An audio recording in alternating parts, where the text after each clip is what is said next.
हरे कृष्णा। आप सभी भक्तों को मेरा दंडवत प्रणाम।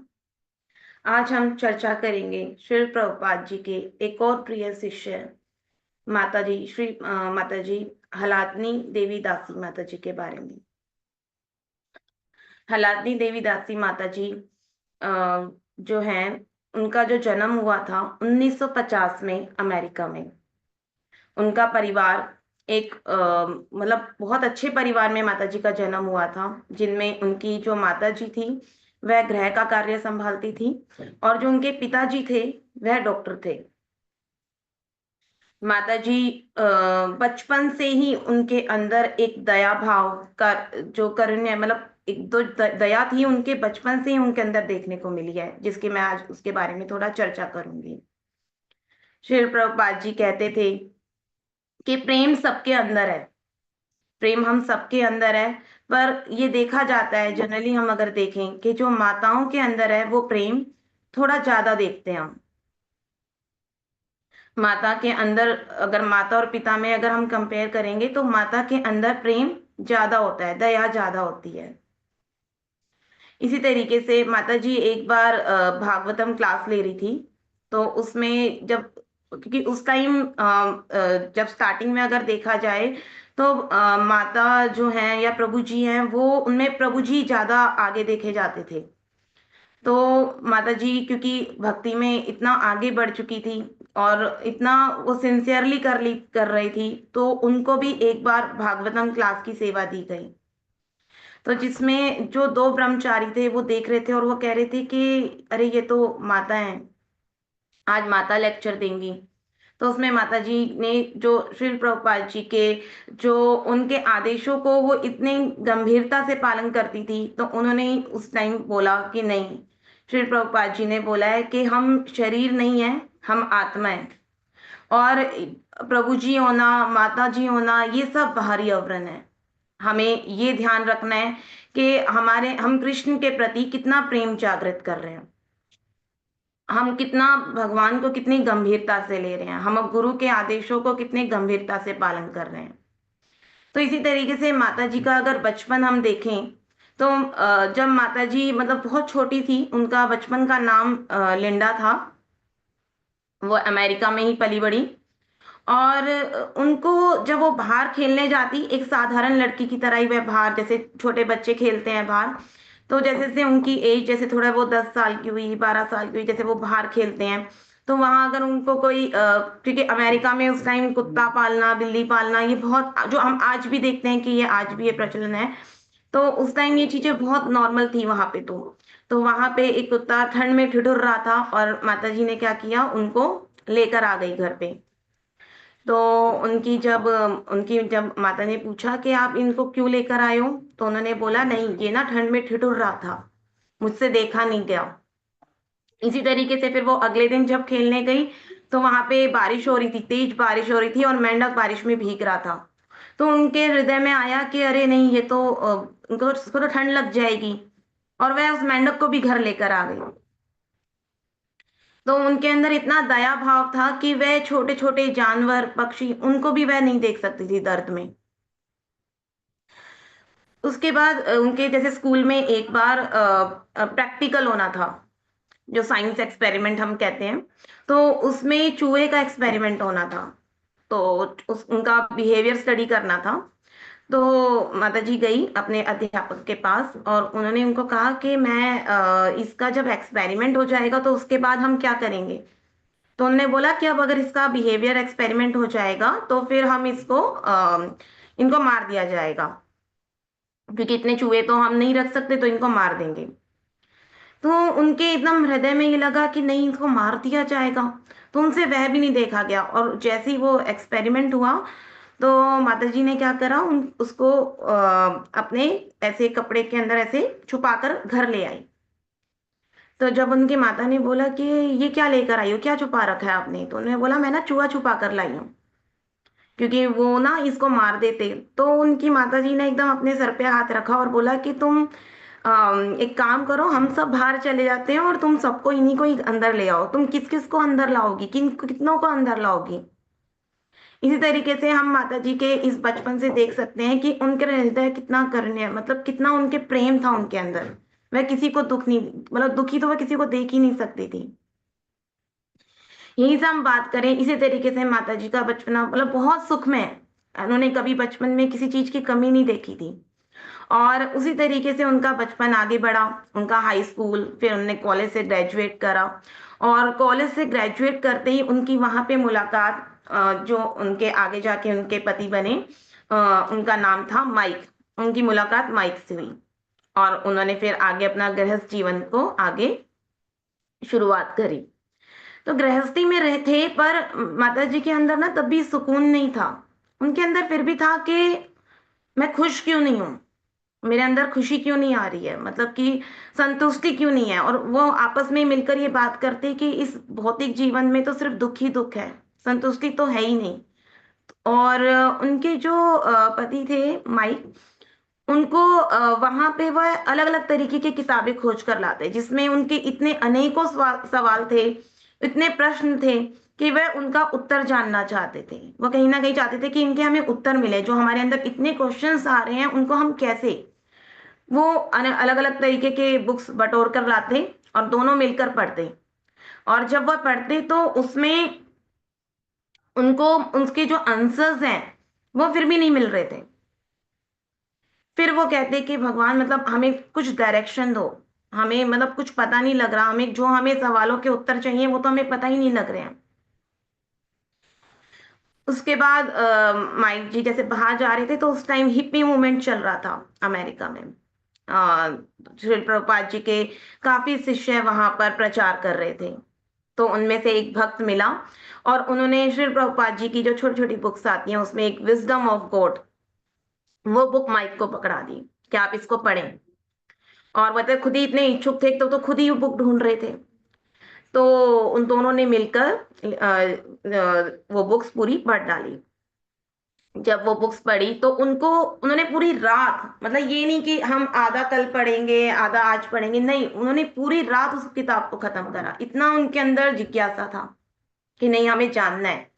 और उनको इनके जो मन में इतने प्रश्न थे, इतने क्वेश्चन थे, उनके सारे उत्तर उनको मिलते चले गए उसमें। और हम जैसे जानते हैं कि हमारे जो श्री प्रभुपाद जी की हम कोई भी बुक पढ़ें उसमें उन्होंने भक्तों के संग को बहुत महत्व दिया है। तो उन्होंने पहली बार कृष्ण को जाना उस बुक में। उनको इससे पहले पता नहीं था कि कृष्ण भगवान भी कुछ है। उनको पहली बार पता लगा अच्छा ये कृष्ण भगवान है। और उन्होंने इतना उस बुक को जिस तरीके से पढ़ा, उसको इतनी अंदर गहराई तक ले गए कि उन्होंने मतलब आकाश दोनों बाहर गए और आसमान में देख रहे हैं, क्योंकि प्रभुपाद जी ने कोई भगवान का एड्रेस तो नहीं लिखा था। तो उनको ये तो पता था कि उन्होंने जो बुक में पढ़ा, उन्होंने ये तो पढ़ा कि भगवान हर जगह है और वो हमें सुन रहे हैं। और वो आसमान में देखते हुए भगवान को बोले कि हे कृष्ण, आप हम हमें नहीं पता कि आप हमें, मतलब आप हमें देख रहे हो नहीं देख रहे हो, पर हाँ हमें ये पता है कि आप हमारी बात सुन रहे हो, हमारी बात आपके पास जाएगी। आप प्लीज, आप कृपा करके हमें भी भक्तों का संग दें।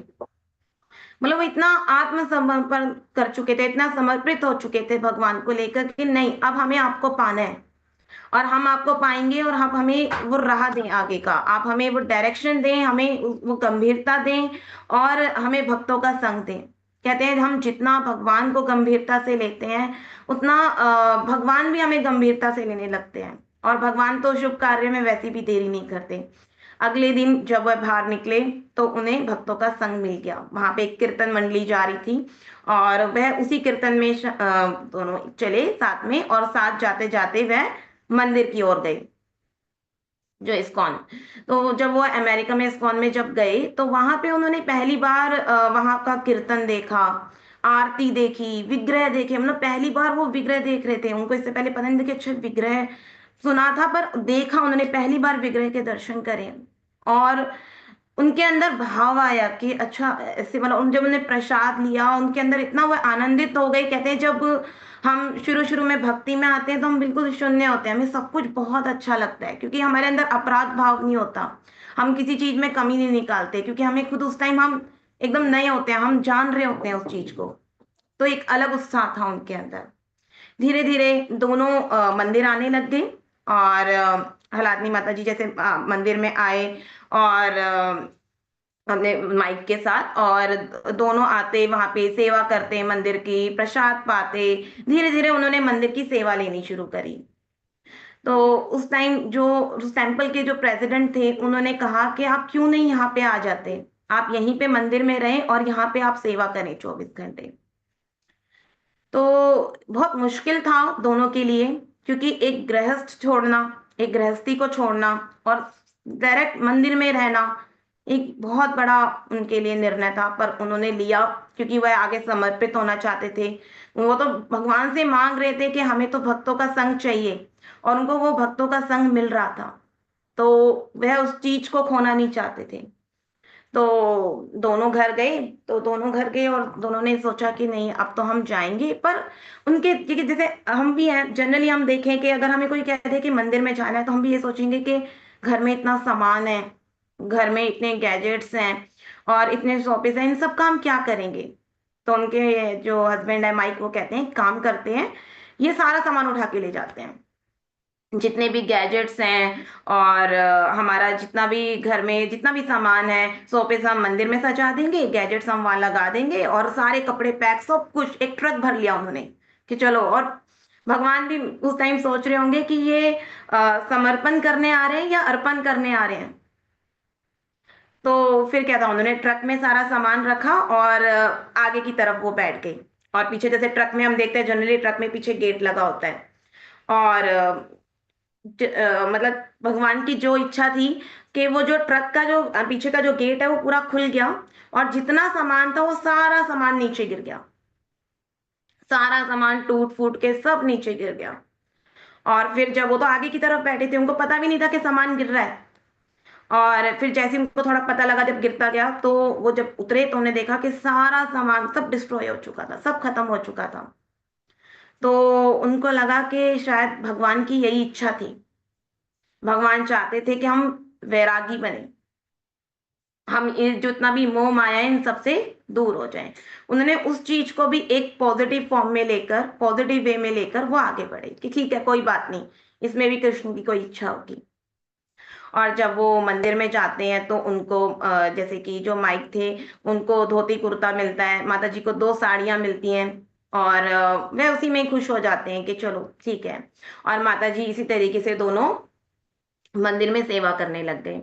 और जब वह मंदिर में सेवा कर रहे थे, तो माता जी को अंदर इच्छा जो थी, मतलब उनको आगे बढ़ना था, ये नहीं कि हाँ ठीक है मैं मंदिर में आ गई, सेवा हो गया बस। उनको उनके अंदर था कि मुझे आगे जाना है, मुझे भगवान को सच में देखना, मुझे पाना है। तो वह जितने भी भक्त थे, वह उन सबसे पूछती वहां पे कि मैं भक्ति में कैसे आगे बढ़ूं, मैं कैसे भक्ति में उन्नति करूं। तो एक भक्त ने कहा कि गुरु के प्रति समर्पण, गुरु की आज्ञा का दृढ़ता से पालन करना। तो उन्होंने बोला कि एक भक्त ने बोला कि आप श्री प्रभुपाद जी को एक पत्र लिखो और आप उनसे अपनी इच्छा जागृत करो। तो माता जी ने श्रील प्रभुपाद जी को एक पत्र लिखा, जिसमें उन्होंने अपने पूरे जो इच्छा थी वो सारी बताई। उन्होंने उनको बोला कि मैं आपसे दीक्षा लेना चाहती हूँ और मैं भक्ति में आगे उन्नति करना चाहती हूँ, कृपा करके मुझे मतलब दीक्षा प्रदान करें और मुझे मैं भक्ति में मुझे आगे बढ़ाने में मेरी मदद करें।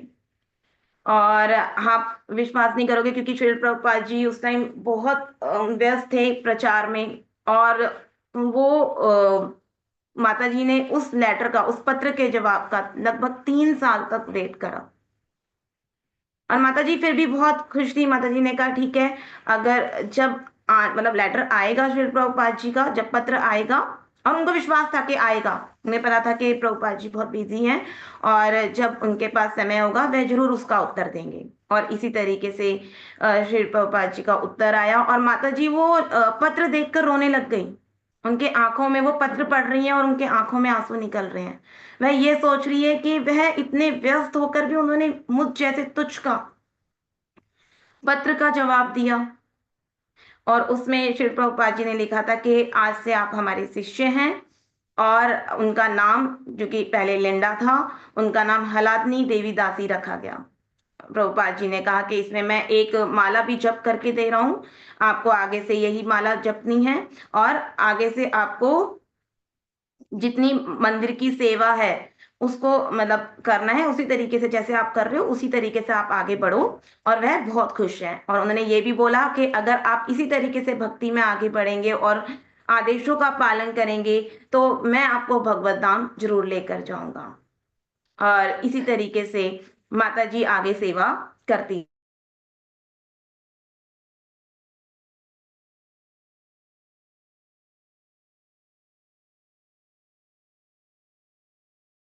रही, गुरु के प्रति वह समर्पित हो गई। माता जी ने पहली बार देखा तो वह इतना उससे अट्रैक्ट हो गई थी कि माता जी 5 घंटे उस विग्रह को देखती रही और 5 घंटे विग्रह को देखकर जप करती रही। इतना उनके अंदर भाव उत्पन्न हुआ। और उनके जो आस साथ जो उनके भक्त उनके साथ रहते थे वह कहते भी थे कि माता जी का जो जप था वह बहुत अच्छा था। वह एक एक शब्द को बहुत गंभीरता से सुनती थी। इसी तरीके से हम माता जी से बहुत कुछ सीख सकते हैं कि किस तरीके से हम भक्ति में गंभीरता लाएं। उसी तरीके से क्योंकि वह आगे जैसे बढ़ती जा रही थी तो उनको लॉस एंजल्स में भेजा गया कि आप वहां का आप कार्यभार संभालें, वहां पे और विग्रह की सेवा करके आए, सीख कर आए। तो न्यू वृंदावन जिसको कहा गया, जो श्री प्रभुपाद जी के द्वारा ही बनाया गया था, वो बिल्कुल अलग एरिया में बनाया गया था जहाँ पे कोई ऐसी सुविधा नहीं थी। वहां ना बिजली ना पानी, बहुत ही असुविधाएं में वहां पे भक्त रह रहे थे। और कहते हैं वहां पे भी श्री प्रभुपाद जी महीना महीना उसी असुविधा में रुकते थे। भक्त भी वहां पे रह रहे थे और उन्होंने कभी भी इस चीज का उन्होंने अंदर से उनके अंदर ये नहीं आया कि हम कैसे रहें। उन्होंने कभी शिकायत नहीं करी कि हम कैसे स्वभाव में रहें। तो माता जी को वहां के जो प्रेसिडेंट थे उनके चिदानंद महाराज जी, तो उन्होंने माता जी को सेवा दिया कि आप जगन्नाथ सुभद्रा बलदेव की यहाँ पे सेवा करेंगे। और वहां पे क्योंकि प्रॉपर ऐसे मंदिर नहीं बना था तो वहां पे अलग अलग तरीके से बांट दिए थे कमरे, जैसे अलग अलग, और वो दूर दूर होते थे, मतलब 2-2 3-3 मील दूर होते थे। तो जो उनके जो पति थे माइक, उनको सेवा लगाई गई चंद्र मंदिर में कि आप यहाँ ब्रह्मचारियों के साथ रहोगे, आप यहाँ सेवा करोगे। और माता जी का बलदेव सुभद्रा और जगन्नाथ जी का जो अलग उनका विग्रह रखा हुआ था और काफी दूर था वो, मतलब इतना पास नहीं था कि आपको यहाँ पे सेवा करना है। और माता जी को जहाँ सेवा दी गई वहां पे दूर दूर तक ना पानी था, खाने को भी कुछ नहीं था। वह हफ्ते में एक बार चंद्र मंदिर जाती और वो पूरा राशन वगैरह बटोर के ले आती थी। और हफ्ते भर वो हफ्ते में एक बार जाना और फिर वहीं पे मंदिर में ही रहना। और उस कमरे में जहां मैं आपको बता रही हूँ वहां पे वह 24 घंटे सेवा करती, 6 बार माता जी भोग लगाती। पानी की व्यवस्था नहीं थी, 2-2 मिलीलीटर दूर दूर जाती और वहां से पानी लेकर आती। और जब सुबह भागवतम क्लास का टाइम था होता था तो माता जी को पता था कि अब ये भागवतम क्लास का मंदिर में वहां पे कथा हो रही होगी, तो माता जी जगन्नाथ सुभद्रा बलदेव को उन विग्रह के सामने उनको कथा सुनाती। शाम को भगवत गीता की कथा उनको सुनाती और रात को भी जब माता जी सोती तो उनका कोशिश ये होती थी कि कितने ज्यादा से ज्यादा वह पठन कार्य कर ले अपने। उन्होंने चैतन्य चरितमृत, भागवतम, ये सब उन्होंने 5 बार उन्होंने सब कुछ पढ़ लिया था। खाना के लिए भी उनके पास कोई चूल्हा नहीं था, वह लकड़ी तोड़ कर लाती और वो लकड़ी लगाकर लकड़ी को जलाकर चूल्हा बनाती। तो कितने कष्टपूर्ण, मतलब माता जी ने ऐसा कुछ नहीं था कि बचपन में उन्होंने ये सब देखा था। वह इतने अच्छे परिवार से थी और फिर भी उन्होंने कोई शिकायत नहीं करी, वो भाव में थी, मतलब वो उसमें भी उनको अच्छा लग रहा था। उनके दिमाग उनके हृदय में बस यही था कि मैं भगवान की सेवा कर रही हूँ। मैं उसी में ही बहुत प्रसन्न थी, मैं अपने गुरु के आदेशों का पालन कर रही हूँ। और कहते हैं कि उस टाइम इतनी ठंड थी वहां पे और पानी नहीं था। तो पानी वो क्या करती थी माता जी कि पानी जाती लेकर और बर्फ के टुकड़ों को तोड़ती और बर्फ के टुकड़ों को तोड़ के उस ठंडे पानी से माता जी नहाती थी।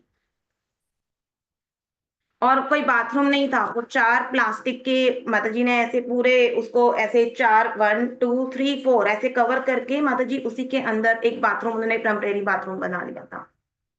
तो इतने मतलब प्रॉब्लम्स थी, सब कुछ था, पर फिर भी माता जी ने एक बार भी ये नहीं कहा कि मुझे यहाँ पे तकलीफ हो रही है, मुझे यहाँ नहीं रहना। तो ऐसी अब जैसे हफ्ते में जैसे माता जी राशन लेने गई तो वहां पे उनके पति माइक मिले और उन्होंने कहा नहीं मैं नहीं रह पा रहा, मुझे बहुत परेशानी हो रही है, चलो हम यहाँ से चलते हैं। और माता जी ने कहा नहीं, मैं इन विग्रह को नहीं छोड़ सकती, अगर मैं चलेगी तो इनकी सेवा कौन करेगा। इनको कौन मतलब माता जी के इतना अटैच हो गई थी उन विग्रह के साथ कि नहीं, मैं इनको नहीं छोड़ सकती। कहते हैं कि माता जी जो बलराम की जो पादुका थी उसको सिराना बनाकर उस पे रात को सोती थी और एक पादुका अपने हृदय पे लगाकर सोती थी। तो इतना माता जी अटैच थी उन विग्रहों से। और ऐसे करते-करते जैसे सब कोई भी जैसे गिफ्ट दे देते, तो वो माता जी के पास ऐसे 18 से 19 विग्रह हो गए थे, जिसके माता जी 2 बार उनके कपड़े बदलती, दिन में 2 बार कपड़े बदलना और उनके पूरे ड्रेसिंग वगैरह करना और उनको भोग लगाना, बहुत ही अच्छे से माता जी सब कुछ कर रही थी। और ये हम यहाँ से सीख सकते हैं कि कैसे प्रेममयी सेवा की जाती है। इतनी असुविधा होने पर भी माताजी ने कहीं से ऐसा नहीं दिखाया कि उन्हें कोई सुविधा नहीं है, असुविधा है। मतलब वो उसको बहुत ही एकदम माताजी एकदम प्रेम में बहुत स्मूथली सब कुछ कर रही थी। उसी के बाद जैसे-जैसे 18 से 19 साल 18 से 19 साल माताजी ने इस तरीके से लगातार विग्रह की सेवा करी, बिना कोई एक दिन भी गँवाए।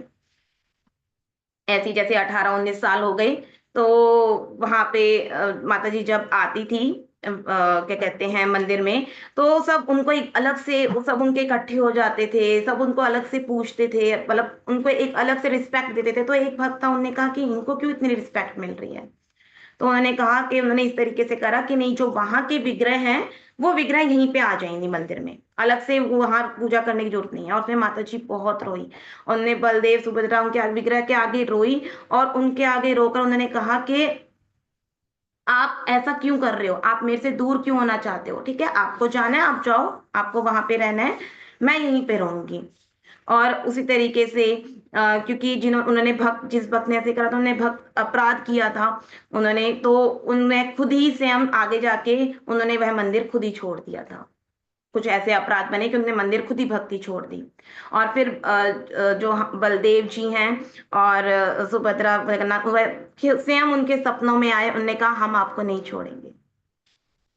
तो इसी तरीके से माताजी के सपने में नित्यानंद प्रभु जी आए और उन्होंने कहा कि अब आपकी भक्ति सिद्ध हो चुकी है, आप 18-19 साल से यहाँ लगातार हमारी भक्ति कर रहे हो, अब आप आगे जाएँ और प्रचार करो। उसी बीच में श्रील प्रभुपाद जी ने भी अपना शरीर त्याग दिया था। उन्होंने भगवत धाम चले गए थे श्रील प्रभुपाद जी, तो उन माताजी को एक बहुत बड़ा धक्का लगा और अब उनके अंदर भी आ गया कि नहीं, अब आगे प्रचार करना है। वह बलदेव जी का जो पादुका है वो अपने साथ ले गई और वह राधानाथ स्वामी महाराज जी के पास गई और उन्होंने उनको कहा कि वह अब आगे प्रचार करना चाहती है। तो स्वामी राधानाथ महाराज जी ने कहा कि आप भक्ति तीर्थ महाराज जी को एक पत्र लिखो। वह उस टाइम वेस्ट अफ्रीका में प्रचार कर रहे थे। तो आप उनको पत्र लिखें और पत्र लिखकर आप उनसे इस चीज़ को आप शेयर करो। और तभी क्योंकि माताजी ने कभी वृंदावन नहीं देखा था, तो उस टाइम वृंदावन का ट्रिप जा रहा था, पूरे भक्तों का संघ जा रहा था, तो माताजी वृंदावन भी गई, राधानाथ स्वामी महाराज जी के साथ ही वहाँ पे वृंदावन गई और वहाँ पर वृंदावन में उन्होंने पहली बार उन्होंने सारे दर्शन करे। राधा दामोदर मंदिर, राधा रमन सारे उन्होंने राधा कुंड, बरसाना सारे दर्शन करे और वहाँ पे हमने भक्तों ने बताया कि माताजी जब वहाँ प्रसाद पाती थी, तो वह उसमें इतना सारा ब्रज मिलाकर उस प्रसाद को खाती थी कि वह कहती थी कि इन सब में तो कृपा है, मेरे को ये कृपा लेनी है। तो इसी तरीके से माताजी ने 2 हफ्ते वहाँ पे वृंदावन में बिताए और जब आई तो माताजी ने देखा कि पत्र का जवाब नहीं आया, तो वह फिर स्वयं उनसे मिली भक्ति तीर्थ महाराज जी से और उन भक्ति तीर्थ महाराज जी ने कहा कि ठीक है, आप आगे भक्ति करें, मतलब आप प्रचार करें, आप वेस्ट अफ्रीका चले जाएँ। तो माताजी जब वेस्ट अफ्रीका में गई थी, तो दिसंबर 1986 में और वहाँ पे वैक्सीन्स माताजी को पहले लगानी पड़ी थी क्योंकि वहाँ पे बहुत तरीके की महामारियाँ फैली हुई थी, बहुत तरीके की बीमारियाँ वहाँ पे फैली हुई थी। और माताजी ने वहाँ पे जो वैक्सीन ली और वैक्सीन लेके माताजी वहाँ पे गई भक्तों के साथ और वहाँ पे माताजी अकेली एक गोरी महिला थी। वहाँ पे सब मतलब वहाँ पे कोई भक्त था ही नहीं, वहाँ पे माताजी अकेली थी और माताजी को सब अलग से देख रहे थे वहाँ पे। और माताजी ने इतना प्रचार करा और प्रचार करके माताजी ने वहाँ पे हज़ारों भक्त बनाए। खाने की बहुत असुविधा थी, वहाँ पे ना गेहूँ था, ना वहाँ पे सब्जियाँ थी, तुलसी तक नहीं थी वहाँ पे। माता जी बिना तुलसी के वहां पे तुलसी आरती करती। खाने को सिर्फ चावल और तेल था। माता जी चावल में तेल लगाकर वही विग्रह को भोग लगाती और उसी को पाती। इस कष्टपूर्ण जीवन में भी माताजी ने फिर भी एक बार भी नहीं कहा कि मुझे कष्ट हो रहा है। वह इतनी आनंदित थी कि नहीं, मैं प्रचार कर रही हूँ, मैं अपने गुरु के आदेशों का पालन कर रही हूँ, मैं प्रभुपाद जी के मिशन को आगे बढ़ा रही हूँ। और इसी तरीके से माताजी ने आगे मतलब इसी तरीके से वहां पे फूड फॉर लाइफ, वहीं पे माताजी, क्योंकि वहां पे बहुत ही गरीबी थी, बहुत ज्यादा गरीबी थी, और वहीं पे माताजी चावल और तेल का वो भोग लगाकर वही आगे वितरण करा जाता। इसी तरीके से वहां पे इतना आगे, क्योंकि वहां पे लाइबेरिया की बात कर रही हूँ, लाइबेरियन में, तो वहां पे जहाँ माता जी रह रही थी वहां पे जो पॉलिटिक्स थी वहां की वो बिल्कुल कमजोर होती जा रही थी। और वहां पे 7 समुदाय, जो जमींदार, 7 जमींदारों के समुदाय बने हुए थे अलग अलग, और वही आपस में लड़ने लग गए, और इतना लड़ने लग गए कि वहां पे लोगों के गले काटने लग गए। वहां पे डेली हजारों लोगों को बेघर कर दिया जाता, उनके गले काट रहे थे, और वहां पे माता जी को बोला भी गया कि आप आ जाइए वापस। माता जी ने कहा नहीं, मैं यहाँ भक्तों को नहीं छोड़ सकती, मैं अपने इस मिशन से पीछे नहीं हट सकती। और इसी तरीके से वो जो प्रिंस जॉनसन, जो वहां का मतलब जो एक हत्यारा था, वह मंदिर में घुस आया, क्योंकि उसको तो सब कुछ, उसको ही राजा बनना था, सब कुछ खत्म करना था। और वह माता जी के आगे आया और माता जी को बोला कि मतलब मैं अब ये सब कुछ खत्म कर रहा हूँ, और आप सबको, मैं तो उस टाइम माता जी ने उनको मना भी लिया कि नहीं, उन्होंने उनको बोला मेरी 5 मिनट मेरी बात सुने, आप यहाँ बैठे, आप मेरी बात सुने। और उन्होंने इस तरीके से, माताजी ने बोला कि हम यहाँ पे प्रेम बांटने आए हैं, हम यहाँ पे किसी को नफरत सिखाने नहीं आए हैं, हम किसी का कुछ नहीं कर रहे हैं, हम यहाँ सिर्फ प्रेम बांट रहे हैं। इसी तरीके से माताजी ने उनके हाथ में भगवत गीता दे दी। और उसी तरीके से जब सारे भक्त एकदम हैरान होकर देख रहे थे, और जो प्रिंस जॉनसन था वो सवालों, अपने सवाल पूछने लग गया माता जी से। और वह एक कहीं एक तरीके से माता जी से इतना मतलब उनसे प्रेरित हुआ कि वह उनका समर्थक बन गया। बल्कि आगे इतनी गरीबी आ गई थी कि वहां पे खाने को कुछ नहीं बचा था, और माता जी ने खुद स्वयं प्रिंस जो जॉनसन था उसको बोला कि आप हमारे लिए यहाँ पे कुछ थोड़ा भोजन भिजवाएं। और उसने ये इतनी तक भी हेल्प करी थी कि उसने वो भोजन भिजवाया था, सामान भिजवाया था, जिसमें माता जी ने उनको बना बनाकर वहां पे कितने भक्तों को, वहां पर कितने वहां के लोगों को प्रसाद वितरण करा। और इसी तरीके से क्योंकि भक्त वहां बहुत बन गए थे वहीं वहां के भी, तो उसमें किसी एक भक्त ने जो प्रिंस जॉनसन था उसने 6 समुदायों को पूरा लड़के वह खुद वहां का राजा बन गया, पॉलिटिक्स खत्म और वह स्वयं वहां पे राजा बन गया। तो किसी ने, भक्त ने उनको एक लेटर लिख दिया कि आप प्रचार क्यों नहीं करते हो, आप मूर्ख हो, मतलब कोई जैसे नया नया वहां पे जुड़ा होगा कि आप तो मूर्ख हो, आप प्रचार नहीं करते हो। और वह यह पत्र पढ़कर भड़क गया, उसको लगा कि ये हलादनी देवी दासी, जो माता जी, हलादनी माता जी है, ये मेरे खिलाफ कर रही हैं, अब ये चाहते हैं कि अब ये यहाँ पे मतलब अब वो मेरे ऊपर हावी हो रहे हैं, अब ये चाहते हैं कि ये लोग अब आगे हो जाएं, अब मैं ऐसे नहीं होने दूंगा। वह गया मंदिर में, और हलादनी देवी दासी माता जी को तो इस बारे में पता भी नहीं था कि ऐसा कुछ हुआ भी है, या ऐसा कोई पत्र भी लिखा गया है। और वो अपने पूरी सेना वगैरह लेकर आ गया, और उसने बंदूक, सबके सर पे बंदूक रखी, और जीप में ले गया कि चलो यहाँ से। और वहां से ले जाकर उसने एक, रानी देवी दासी माता जी ने रिक्वेस्ट करी कि आप ऐसे मत करो, तो उन्होंने कहा कि ठीक है, मैं आपको छोड़ता हूँ, आप चले जाओ, मैं बाकी सबको नहीं छोड़ूंगा, मतलब मैं अब ये सब चीजें मुझे, अब क्योंकि मैं यहाँ का राजा हूँ, अब मैं अपनी तरीके से चलाऊंगा सब कुछ। और हलानी देवी दासी माता ने बहुत उनसे रिक्वेस्ट करी, पर वह नहीं माने। और फिर माता जी ने क्या करा, वो जो गन थी उसको छीन के अपने पास ले ली। तो यहां से हम देख सकते हैं कि एक माता क्या नहीं कर सकती, माता सब कुछ कर सकती है। तो उसी तरीके से प्रिंस को और गुस्सा आ गया, प्रिंस जॉनसन को, और उसने वह गन छीनी। और वह गन छीन के माता जी सामने आ गई, उन्होंने कहा कि आपको अगर इनको पहले अगर आप इनको ऐसे मारना चाहते हो, सबसे पहले आप मुझे मारो। मैं, क्योंकि अब भक्तों को, आप कृष्ण के भक्त को नहीं मार सकते, अगर आपको मारना है तो सबसे पहले आप मुझ पे गोली चढ़ाओगे। तो यहाँ से हम देख सकते हैं कि कैसे भक्तों के प्रति बलिदान दिया जाता है, कैसे माता जी ने गुरु के आदेशों को पालन करा, और वह आखिरी तक मृत्यु से नहीं डरी। माता जी वैसे भी बोलती थी कि मृत्यु से वह नहीं डरती, वह भक्त के अपराध, जो अपराध होते हैं, वैष्णव अपराध, वह उनसे डरती है। और माताजी आगे खड़ी हो गई कि नहीं आपको मारना है, आप मुझे मारो। और इसी तरीके से प्रिंस जॉनसन ने माताजी के सिर पे एक गोली मार दी। और माताजी ने और जितने भी भक्त थे सब पे गोलियां चली, और सबने हरे कृष्ण कृष्ण कृष्ण हरे हरे, हरे राम राम राम हरे हरे कहते हुए अपने प्राण त्याग दिए और सब भगवत धाम चले गए। तो यहाँ से हम सीख सकते हैं कि एक भक्त अपना कैसे जीवन दान करता है। पर मतलब उन्होंने भक्ति नहीं छोड़ी, उन्होंने आखिरी तक अपने गुरु के आदेशों को नहीं छोड़ा, उन्होंने आखिरी तक अपने गुरु के आदेशों का पालन करा। उन्हें पता था कि उनके साथ आगे उनकी जीवन भी बलिदान उन्हें करना पड़ सकता है, उनका जीवन कठिनाई में वैसे ही चल रहा था, सब कुछ वहां पे बहुत बिगड़ गया था, पर फिर भी वह आखिरी तक लड़े। तो यहाँ से हम गुरु के प्रति समर्पण सीख सकते हैं, और इससे हम ये भी सीख सकते हैं कि कैसे भक्त अपना जीवन दान करता है इस आंदोलन को आगे बढ़ाने के लिए। तो यहीं पे मैं अपने वाणी को विराम देना चाहूंगी। अगर मेरी वाणी में कहीं भी त्रुटि हुई है तो कृपा करके मुझे क्षमा करना। हरे कृष्णा।